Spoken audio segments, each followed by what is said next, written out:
অতীতের সকল ভ্রান্তি ভুল ত্রুটির জন্য আল্লাহর কাছে আপনি চোখের পানি ছেড়ে দিয়ে কাঁদবেন।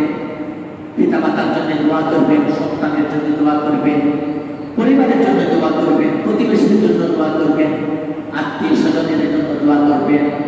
আপনাকে যারা ভালোবাসে তাদের জন্য দোয়া করবেন, আপনিও যাদেরকে ভালোবাসেন তাদের জন্য দোয়া করবেন।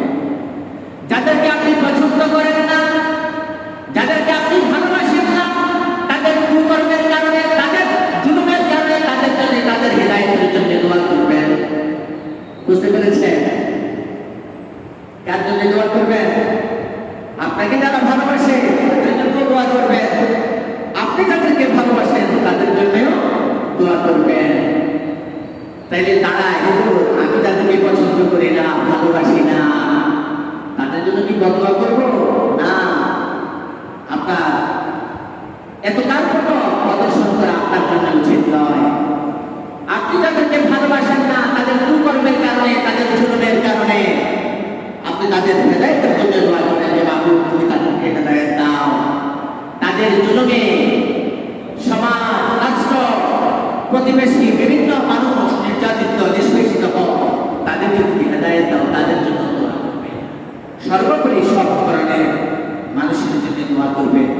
বিশেষ করে নিজের ঈমান শুদ্ধ করার জন্য, নিজের আমল শুদ্ধ করার জন্য দোয়া করবে। কিয়ামুল লাইল, রাত্রি জাগরণ করবে ইবাদতের মধ্য দিয়ে। কিসের মধ্য দিয়ে? ইবাদতের মধ্য দিয়ে রাত্রি জাগরণ করবে। আরেকটা কাজ, আরেকটা আমল, তিন ধরনের আমলের কথা বলছিলাম। এক নম্বর বলছি কি? কিয়ামুল লাইল। আরেকটা আমল হচ্ছে সিয়াম। আল্লাহ রাসূল এবং তার সাহাবীরা জিলহজ মাসের প্রথম 10 দিবসে তারা রোজা রাখতেন। কি রাখতেন? রোজা রাখতেন। আপনারাও রোজা রাখবেন। অনেক সওয়াব। আল্লাহ রাসূল বলেন এই 10 দিনের আমল আল্লাহর এই দুনিয়ায় আর কোনো দিনের আমলের সাথে তুলনা হয় না। আল্লাহু আকবার।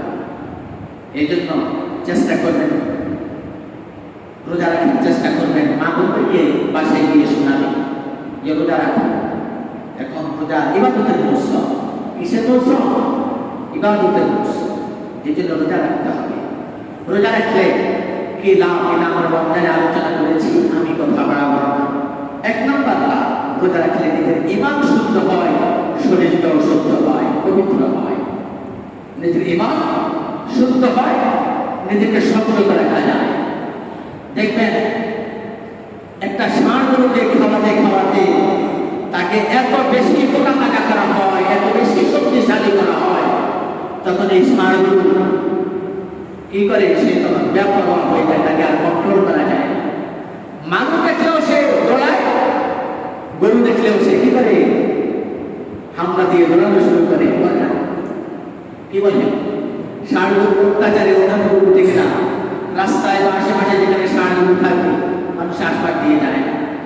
ষাঁড় গরু খেতে খেতে তার ভার এত বেশি মোটা করেছে, সে নিজেকে ব্যাপরোয়া করে তোলে। মানব জীবনে মানুষ ধারাবাহিক খেতে খেতে পাপ করতে